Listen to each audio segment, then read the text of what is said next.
Bonjour à toutes et bonjour à tous. Aujourd'hui une vidéo pour vous présenter une popote, une petite popote individuelle.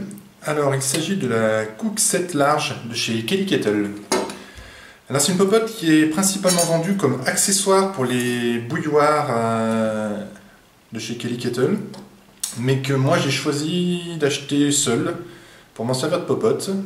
Alors pourquoi je suis parti sur un modèle comme ça? Tout simplement parce qu'il y a beaucoup de modèles. On voit des petits systèmes d'accroche des fois sur les côtés pour tenir le couvercle, et ça je suis pas très fan, je trouve que c'est parfois un peu fragile ou ça peut s'accrocher dans le sac. Et puis il y a aussi des systèmes où la poignée en fait ne se retire pas. Et moi je voulais quelque chose, voilà, on peut venir mettre sa popote sur le feu, enlever la poignée pour pas qu'elle chauffe tout simplement, et puis après venir reprendre sa popote, de même pour la partie couvercle qui fait poil. Donc voilà pourquoi je suis parti sur ce modèle, et aussi parce qu'il s'agit d'un modèle en inox. Jusque là j'utilisais ce modèle de chez KO en aluminium, qui m'a bien servi, mais déjà l'aluminium, ben voilà, pour la santé c'est pas tellement recommandé, et puis c'est beaucoup plus compliqué à l'entretien, donc voilà, j'abandonne ma vieille popote en alu pour celle-ci en inox. Alors de quoi est composé le set? Eh bien, on a bien sûr la grosse casserole, alors qui est annoncée pour une contenance de 850 ml, mais on testera sa contenance utile. On a le couvercle qui fait poil, voilà. On a également la poignée, dont je parlais tout à l'heure, qui va permettre de saisir la poêle. Puis on verra qu'elle a une petite astuce bien pensée, cette poignée, je vous montrerai ça tout à l'heure. Et puis on a également, qui est prévu dans le Cook Set de chez Kelly Kettle, cette petite grille, voilà, qui se replie. Moi je l'emmène quand même parce qu'elle peut me servir notamment sur le feu à griller de la viande tout simplement, ou elle me sert aussi sur mon réchaud à bois. Je pose ça sur mon réchaud à bois et ça me permet après de mettre par exemple un mug en inox pour faire chauffer mon café, donc elle est bien pratique.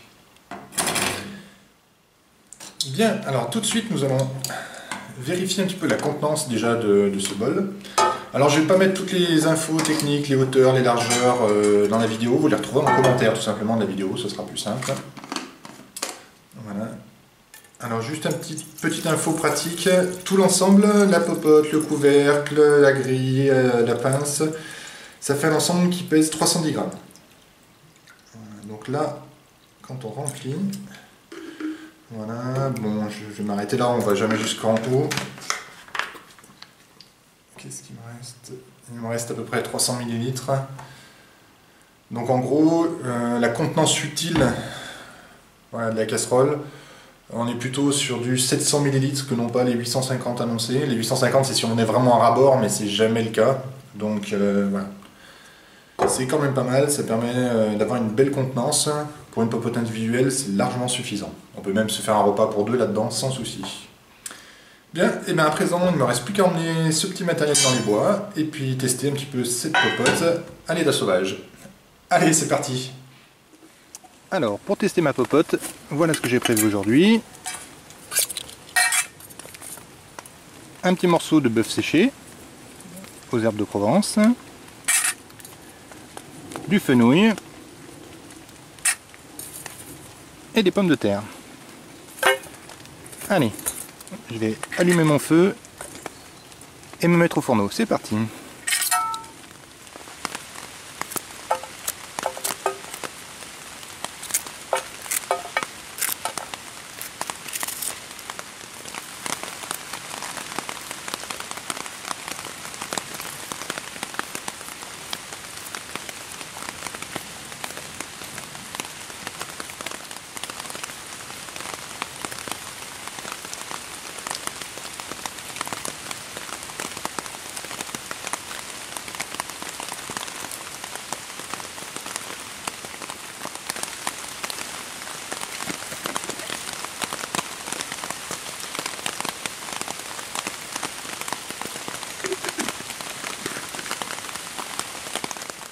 Voilà, une fois que j'ai tout coupé et recouvert d'eau, je dépose ma préparation sur mon feu.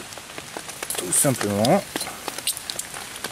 Je referme ma popote, voilà, avec son couvercle, et puis je vais laisser mijoter. C'est parti. Alors, un petit détail de la poignée qui est très intéressant, c'est la petite encoche qui se trouve juste là au bout. Voilà. C'est la poignée, on voit bien là.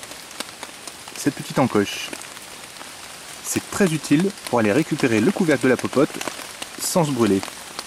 Hop, voilà comment on procède.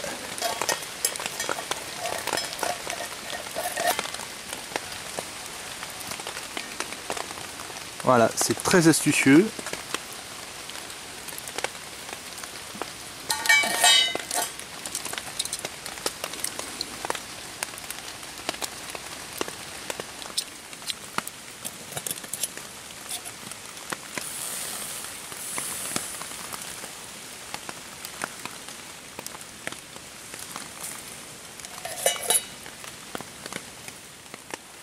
Et voilà, ma petite potée commence à être pas mal du tout.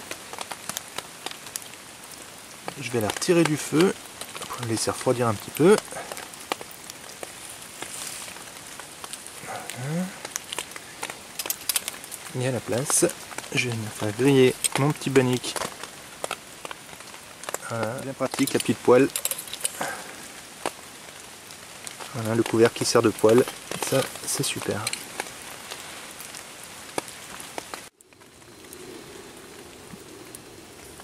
Et voilà, il ne me reste plus qu'à savourer mon bon repas. Voilà, pendant ce temps, j'ai un petit peu d'eau qui va chauffer tout doucement pour mon café. Alors encore un gros avantage de l'inox, voilà, c'est que même quand on a affaire à une popote comme ça qui est bien noircie, bien sale, et ben c'est très facile à entretenir. Voilà, il suffit de trouver un petit peu de mousse, venir frotter dessus. Déjà, voilà, on a déjà pas mal récupéré. Voilà, en frottant simplement avec un petit peu de mousse ou quelques gravillons, ça le fait aussi au fond d'un ruisseau. On peut très facilement retrouver un parfait état. Voilà, en conclusion, je dirais que c'est une popote qui remplit toutes ses fonctions. J'en suis pleinement satisfait, ça fait plusieurs mois déjà que je l'utilise maintenant. Et j'aime beaucoup ce produit. Donc voilà, seul petit bémol en fait que j'émettrais, c'est le fait qu'elle ne soit pas livrée avec un petit étui pour emballer, une petite housse, simplement, ça serait pratique. Donc voilà, moi j'ai trouvé un petit sac qui me sert pour la transporter, je la mets dedans. Voilà, dommage que ce ne soit pas prévu avec, tout simplement. Voilà, sinon si vous avez des questions, n'hésitez pas à les mettre en commentaire. Et puis j'espère que cette petite vidéo vous a plu et qu'elle vous sera utile. Je vous dis au revoir, et puis à très bientôt.